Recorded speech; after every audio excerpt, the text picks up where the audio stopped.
नमस्कार दोस्तों, मैं बालकृष्ण सुपर मैस्टिक्स चैनल पे आप सभी का स्वागत करता हूं। और 10 सीबीएसई बोर्ड का जैसा कि जानते हैं कि 10 तारीख को पेपर है। समय बहुत कम है, सिर्फ और सिर्फ आज और कल है, 2 दिन है। इस 2 दिन में क्या पढ़ना है वो हम आपको बताते हैं। सिर्फ जितना इंपॉर्टेंट है वो क्वेश्चन एग्जाम में ज़रूर मिलेगा। तो इस क्वेश्चन को जो अभी हम बता रहे हैं इसको बहुत अच्छे से देख लेना, क्योंकि इसी तरह से क्वेश्चन मिलेगा, बस केवल नंबर चेंज होगा। तो पहला जो क्वेश्चन जो इंपॉर्टेंट है, सीधे कहेगा कि एक पॉइंट है जिसका कोऑर्डिनेट 3 और 4 कुछ भी हो सकता है, उसका एक्स एक्सिस से डिस्टेंस कितना होता है। एक्स एक्सिस से ये डिस्टेंस अगर निकालना होगा तो इसका आंसर क्या होगा, वाई होगा। अगर वाई एक्सिस से अगर पूछेगा तो उल्टा क्या होगा, इसका आंसर 3 होगा। अगर ओरिजिन से अगर पूछेगा तो क्या करना, इन दोनों नंबर को क्या करना, स्क्वायर कर करके और इसका रूट निकाल देना, जो आएगा ये आंसर होगा। ये शॉर्ट तरीका है कि ये एमसीक्यू क्वेश्चन आएंगे और सब्जेक्टिव क्वेश्चन नहीं आएगा। सेकंड टाइप का जो क्वेश्चन है जो हम बता रहे हैं, अब यहाँ पे देखो सेक्शन फार्मूला, 2 कोऑर्डिनेट दे देगा ए और बी। इस जितने क्वेश्चन बता रहे हैं इसको जरूर देखना। जो बच्चे अभी तक नहीं पढ़े हैं या जिनको डर लग रहा है कि अब हम क्या पढ़ें, समय कम है, जो पढ़ोगे कंफर्म नहीं कि आएगा नहीं आएगा, लेकिन जो हम बता रहे हैं वो कंफर्म आपको मिलेगा। तो इसीलिए जो क्वेश्चन बताया जा रहा है इसको बहुत इंपॉर्टेंट है, जो देना कंफर्म है। तो सारा हम पूरा सोच समझ करके हम बता रहे हैं। तो अब 2 कोऑर्डिनेट दिया गया है, एक पॉइंट है सी जो इसको ए बी को 2:1 में डिवाइड कर रहा है। तो हमें इसका एक्स वाई का कोऑर्डिनेट निकालना है। तो इसका एक फॉर्मूला होता है एक्स बराबर mx2 plus nx1 upon m plus n। इसी फॉर्मूले में वैल्यू पुट करेंगे तो यहाँ पे ये m है, ये n, ये x1, ये y1, ये x2 और ये y2। सारा फॉर्मूला वैल्यू पुट करना है। 2 इंटू x2 कितना है 3, n कितना है 1, x1 कितना है 1 upon m plus n 2 plus 1 कितना होगा 6 प्लस 1 7/3। उसी तरीके से y कोऑर्डिनेट निकालना है तो y का फॉर्मूला है my2 plus ny1 upon m plus n। इसमें क्या करेंगे, y बराबर m की वैल्यू 2 है और y2 देखो इसमें कितना है 4, तो यहाँ रखेंगे 4 प्लस n कितना है 1 और y1 कितना है इसमें 2, डिवाइड बाई कितना होगा 2 प्लस 1, 4 दूनी 8 2 10/3। तो इसका कोऑर्डिनेट 7/3 कितना है, 7/3 और 10/3। ये क्वेश्चन इंपॉर्टेंट है, एग्जाम में बहुत इंपॉर्टेंट, जरूर देख लेना। तीसरा जो टाइप है ये भी क्वेश्चन एग्जाम में पूछ सकता है कि 2 कोऑर्डिनेट है ए और बी। एक का कोऑर्डिनेट है ये 1 - 2 और दूसरे का जो कोऑर्डिनेट है 5, कुछ भी ले सकते हैं। और ये जो लाइन सेगमेंट है ये एक्स एक्सिस को डिवाइड कर रहा है। जब एक्स एक्सिस को अगर डिवाइड कर रहा है, मान लो ये लाइन एक्स एक्सिस है, तो एक्स एक्सिस मतलब क्या होगा, इसका वाई कोऑर्डिनेट 0 होगा और एक्स एक्स होगा। तो जब भी रेशियो पूछेगा तो एक को के मानेंगे, दूसरे को 1 मानेंगे। ये रेशियो एम और एन में ये x1 y1 x2 y2। तो इसका जो y वाला फॉर्मूला है, क्योंकि y 0 है तो y वाला फॉर्मूला लगाएंगे, y बराबर my2 plus n y1 upon m plus n। y कितना है 0 है, m कितना है k और यहाँ पे y2 कितना है 3 plus 1 into y1 minus 2 upon k plus 1। और यहाँ से k की वैल्यू निकालो तो k प्लस 1 0 से इंटू करेंगे तो 0 आएगा, 3k माइनस 2 बराबर 3k और यहाँ से k की वैल्यू निकालो 2/3। अब यहाँ पे देखो रेशियो जो होता है वो क्या होता है, k रेशियो 1 में डिवाइड है और k की वैल्यू कितना है 2/3:1। 3 से जब इंटू करेंगे तो रेशियो कितना आएगा 2 और 3 का। ये इसका आंसर है। अब इसका नेक्स्ट देखो, अब ये टाइप कौन सा क्वेश्चन था, 3rd नंबर था।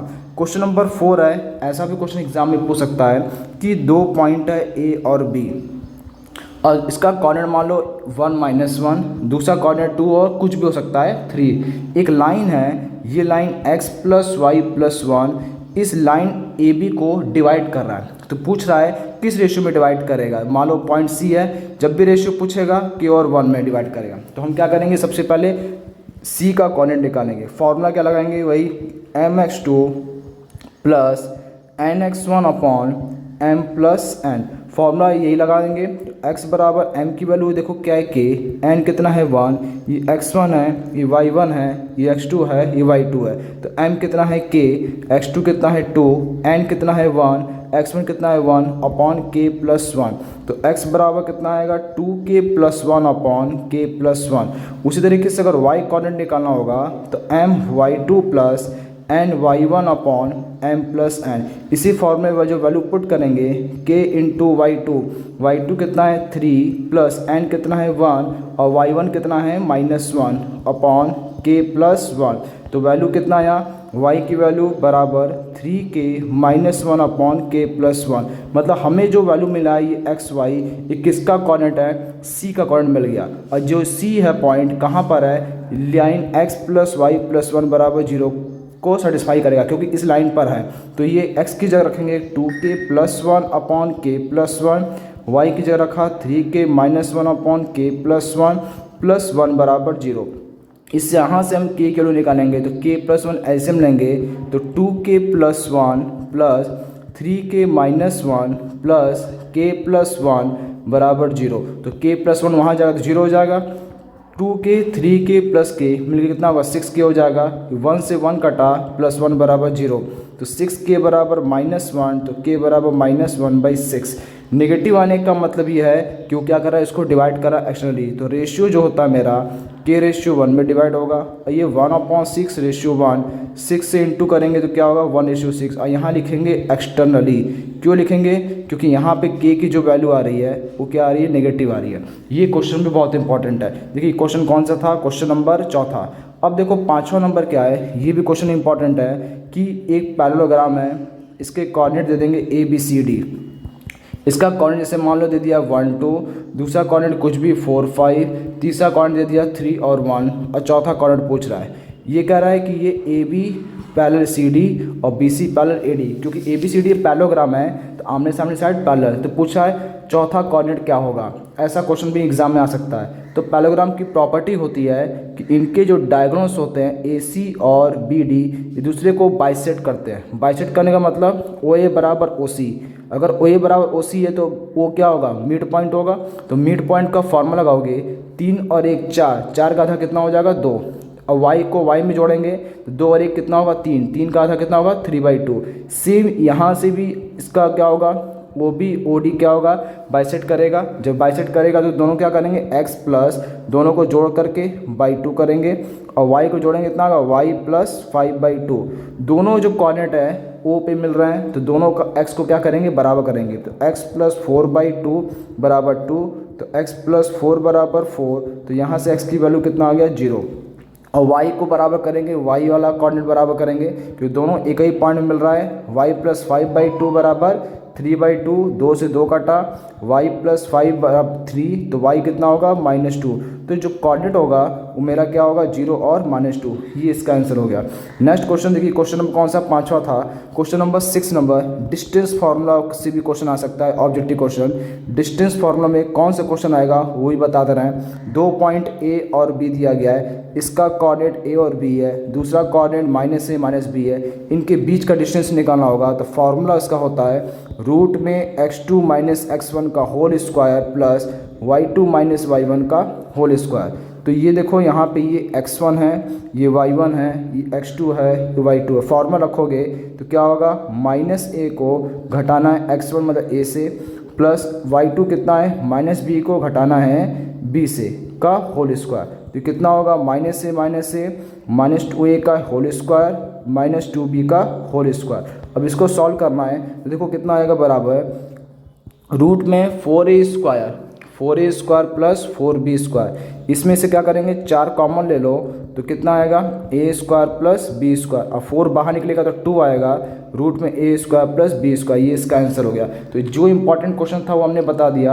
अब इसके बाद देखो क्वेश्चन नंबर कौन सा था, 6 था। अब इसके बाद 7 में प्रूफ करने के लिए आ सकता है, प्रूफ दैट √2 या फिर √3 इज़ इरेशनल। बहुत इंपॉर्टेंट क्वेश्चन है, इसको जरूर देखना। हम यहाँ प्रूफ नहीं करवा रहे हैं क्योंकि इतना समय नहीं है, इसीलिए जो बता रहे हैं ये बहुत इंपॉर्टेंट है। इसमें से एक क्वेश्चन जरूर आएगा बेसिक वालों के लिए और स्टैंडर्ड वालों के लिए, इसको जरूर देख लेना। नेक्स्ट क्वेश्चन है, अगर ये नहीं पूछेगा तो पूछेगा प्रूफ दैट दे देगा 3 + 5 √2 इज़ इरेशनल। ये भी पूछ सकता है। देखो सिर्फ नंबर इसमें चेंज होगा, क्वेश्चन नंबर 8 वाले में ये खाली नंबर चेंज होगा और एक क्या होगा रूट में होगा। तो इस तरह का क्वेश्चन जरूर देख लेना। और नेक्स्ट क्वेश्चन इसमें से भी आ सकता है, LCM × HCF = A × B, objective question. जैसे मान लो एक एग्जांपल लेके चलते हैं, जैसे मान लो HCF दिया है, ऐसे लिखा रहेगा HCF दिया है 2 नंबर का 252, 504, जैसे मान लिया ऐसे ही। अब बराबर कितना है इसका 18 है, तो पूछा इसका LCM क्या होगा। ये क्वेश्चन ऐसे पूछ सकता है। तो क्या करेंगे, एलसीएम कितना है हमें निकालना है, एचसीएफ कितना है 18, नंबर क्या है ए और बी, यही ए और बी है 252 इंटू 504। तो यहाँ से हम क्या करेंगे, एलसीएम वैल्यू फाइंड कर सकते हैं। एक एग्जांपल ले रहे हैं, इसको आप सॉल्व कर लेना क्योंकि समय एकदम नहीं है हमारे पास, इसलिए जो इंपॉर्टेंट है वो आपको बता दे रहे हैं। क्वेश्चन ऐसा भी पूछ सकता है कि 3 नंबर दे दिया, बोलेगा फाइंड द एचसीएफ ऑफ और नंबर कितना है 50, 120, ऐसे अपने हम रैंडम ले लिए।